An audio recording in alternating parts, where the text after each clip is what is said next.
welcome back to Pokemon WTF Moments, the series where I give you opinions on the Pokemon anime that you didn't ask for and for some reason you thank me for it. Go on, thank me.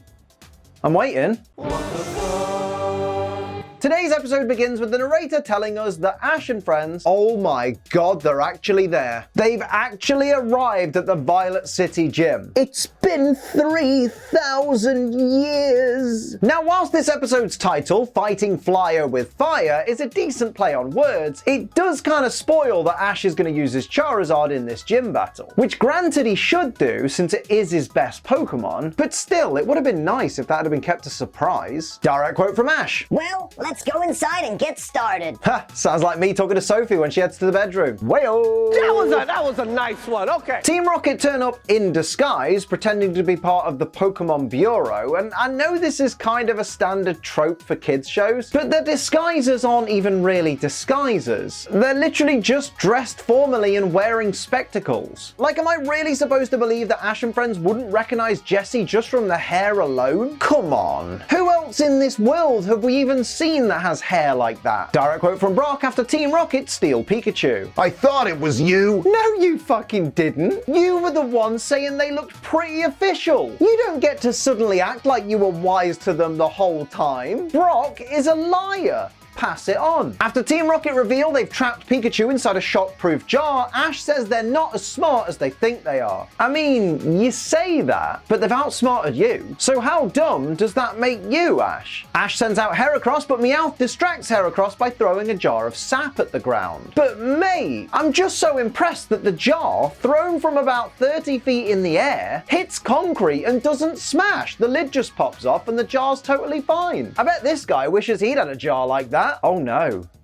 Have I just shown my age with that reference? Direct quote from Ash after Heracross gets distracted by the sap. If we don't do something, they're gonna get away. Well, here's a crazy idea, mate. How's about sending out your Charizard? No? You're just gonna stand there instead? Well, in that case, why don't we all recite the classic Ash Ketchum motto? If at first you don't succeed, just give up, apparently. Misty points out something in the sky and asks what it is. Ash says it's a Pokemon, but Brock quickly cuts him off and says he doesn't think so. It looks like a hang glider. Brock, mate, I know you are technically right, but there is a Hoot-Hoot right there. That's a Pokemon. Ash could have just been talking about that. Although what we should be talking about is just how many people we can get to like this video, share the video on social media to help it in the algorithm, and leave a lovely comment down below. And if you can't think of a lovely comment, leave something generic like, "There is no Hoot-Hoot, only hang glider." Or just comment the name of the secret Pokemon I've hidden somewhere in the video. And if you're new to the channel, hit the subscribe button, set notifications to always on so you never miss an episode of Pokemon WTF Moments or anything on my channel. Thank you as always for getting us to 1.75 million subscribers. I know it doesn't look like that right now, but if you subscribe today, maybe, just maybe, YouTube will add that extra 0. And of course, don't forget to come and check out my live streams over on Twitch or you'll miss out on stuff like this. I swear down, I heard something. It's not that. Teddy Ursa! Holy shit, boys! Oh god, where's my gloves? Get off that. No. I knew I heard it. I knew it. Oh god. Leave me alone, Ursaring. Oh god.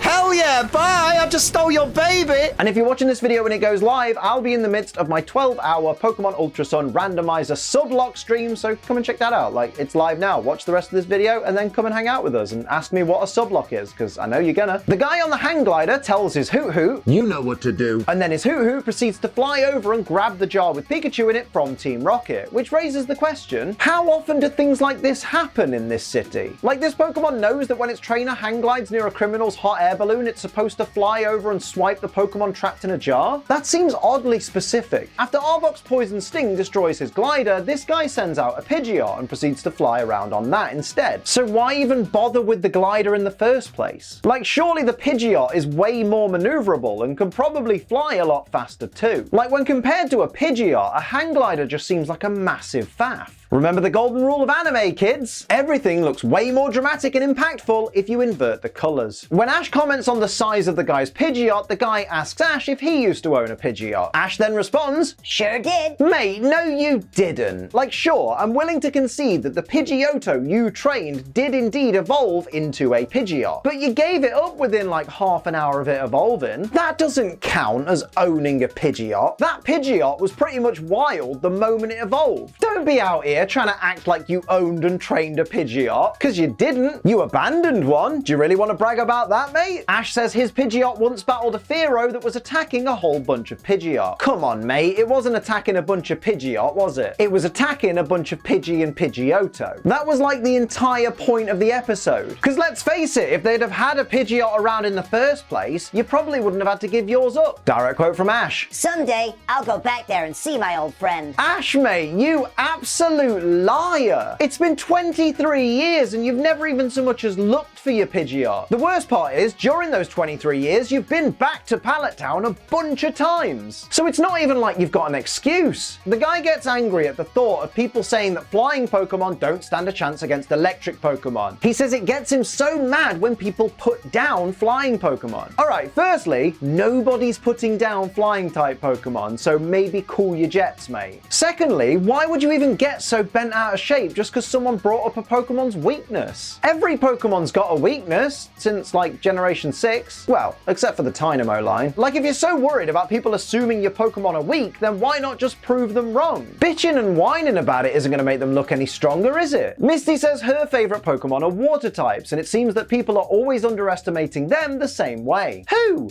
Who's underestimating them? Like, where are you getting this garbage take from? I don't think anyone's ever underestimated a Blastoise or a Gyarados, especially not in the anime world. Everyone's shocked to find out the stranger they've met is Falkner, the Violet City gym leader. Oh my, how incredibly surprising.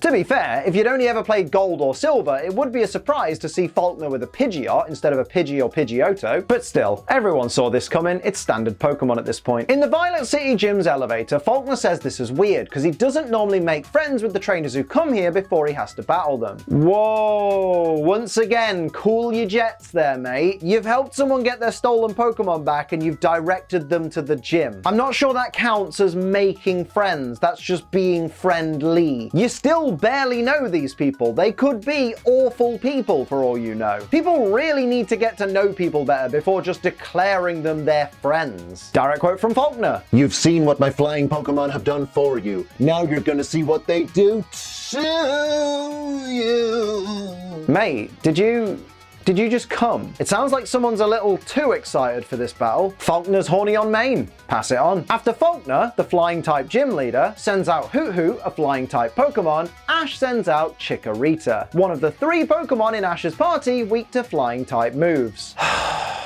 I fucking hate Ash Ketchum sometimes. Chikorita takes a moment to rub up against Ash's shoulder. You remember? Because it fancies him? Mate, I wish they'd drop this interspecies romance angle. I'm just not DeviantArt enough to handle this level of grim. When Ash's Chikorita uses Vine Whip, Falkner tells Hoot to turn away from Vine Whip and then dive. That's not a move.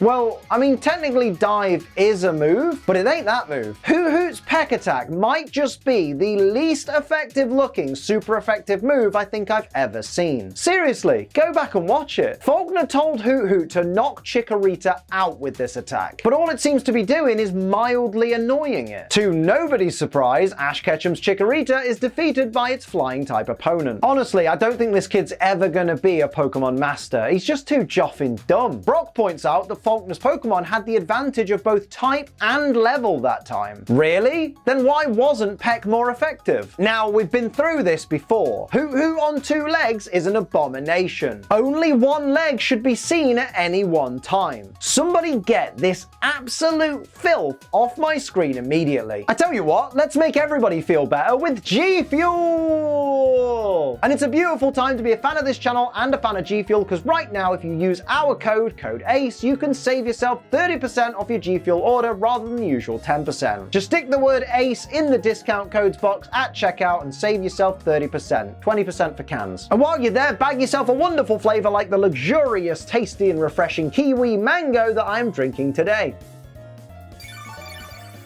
Oh, I absolutely love this flavor. I love how strongly the kiwi comes through because I really love kiwi fruit. So get yourself a tub of this. Get yourself one of the 50 flavors of G Fuel that are available right now. And if you're new to G Fuel, maybe pick up a starter pack. Get yourself a shaker. Get yourself a bunch of flavors to try. Just use code ACE when you do and you'll save 30%. Quids in. Remember though, G Fuel is for over 18s only because it contains caffeine, and children don't need to be anywhere near caffeine. They're annoying enough as it is, but because it contains caffeine, drink it responsibly. Don't be a dickhead. Next up to face Falkner's Hoo is Pikachu, who takes it out with a Thunderbolt and a Quick Attack. Now, why didn't you just do that from the start, Ash? Like, you must have known that Pikachu could wipe the floor with Hoo, so why would you send out Chikorita knowing it was just going to take a beating? That's not very protagonisty. Direct quote from Ash after Falkner sends out a Dodrio. I'm not scared. Everyone knows Dodrio can't fly. Ash, mate, what are you talking about? Everybody knows that Dodrio's been able to learn the move Fly since Generation 1. I feel like that's common knowledge. I feel like there are memes about that. Like, I'm pretty sure nobody's ever tried to claim that Dodrio was a flightless bird.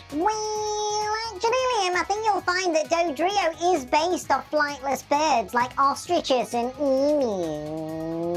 No, I get that, but based on doesn't mean exactly like. It means based on. Like, I'm pretty sure swords in real life can't eat berries, but Honedge exists. This is Pokemon. Try not to think too hard about it. Leave that to the professionals, like me. After putting up a decent fight, Falkner's Dodrio is taken out by Pikachu's Thunder Attack. No surprises there, since Dodrio is known for its speed and its attack, not its defenses. It's a glass cannon, but what is surprising, bloody thunder actually landing? That never happens for me. Mate, there is a really long pause between Pikachu being announced the winner of the round and Ash actually reacting. Like, there's a good, 10 seconds or so where Ash is just stood like this, seemingly just buffering. Is Ash okay? Does somebody maybe want to go and check if he's still with us? Falkner's Pidgeot knocks out Pikachu with Whirlwind. Yeah, you heard. Falkner's Pidgeot knocks out Pikachu with Whirlwind.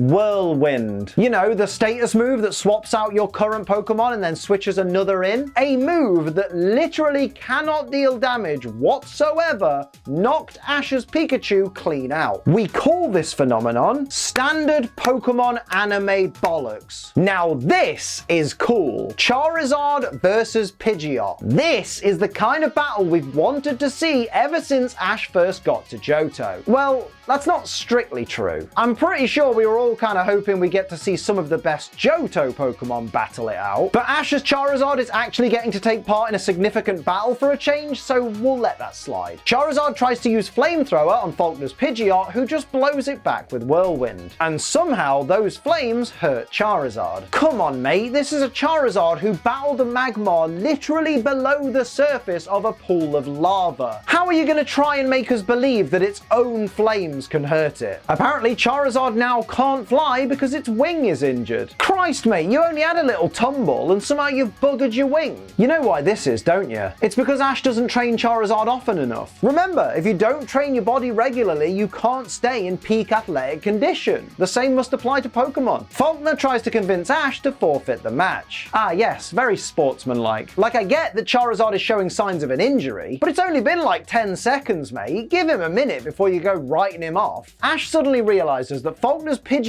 uses its agility to position itself behind Charizard each time Charizard goes to grab it, and so gets Charizard to try and grab Pidgeot, but then to turn around and use Fire Spin ready for when Pidgeot turns up behind it. Wait a minute, Ash Ketchum using his noodle? This almost makes up for the Chikorita blunder earlier on. Easy now, mate, I said almost makes up for it. After the Fire Spin and a Seismic Toss for good measure, Pidgeot faints and the battle goes to Ash. Wait, so whatever happened to Charizard's injured wing? One minute it was this big deal and Charizard couldn't fly anymore, and the next it was just alright. Like, I know Falkner questioned whether or not it could still fly fast, but there was just no mention of Charizard's wing even slightly hurting from that point on. Was it all just a big ruse, like a fake out? Did Ash and Charizard employ some heel tactics in this battle? Answers on a postcard. Now, be honest, whenever someone mentions the Zephyr badge, you can't help but sing a little bit of Red Hot Chili Peppers. Yeah, me too. And as we end this episode with this scene, where Team Rocket are being hounded by a bunch of Spearow and Fearow, I can't help but wonder, why doesn't one of them throw a Pokeball? So those are my WTF moments of Pokemon Season 3, Episode 15, Fighting Flyer with Fire. Let me know your favorites and any that I missed down in the comments below. Don't forget to like, share, and subscribe. Head to twitch.tv/AceTrainLiam right now to come and hang out in my Pokemon Ultra Sun Randomizer Sublock and use code ACE all this weekend for 30% off G Fuel. But until next time, I'm Ace Trainer Liam. Keep on training.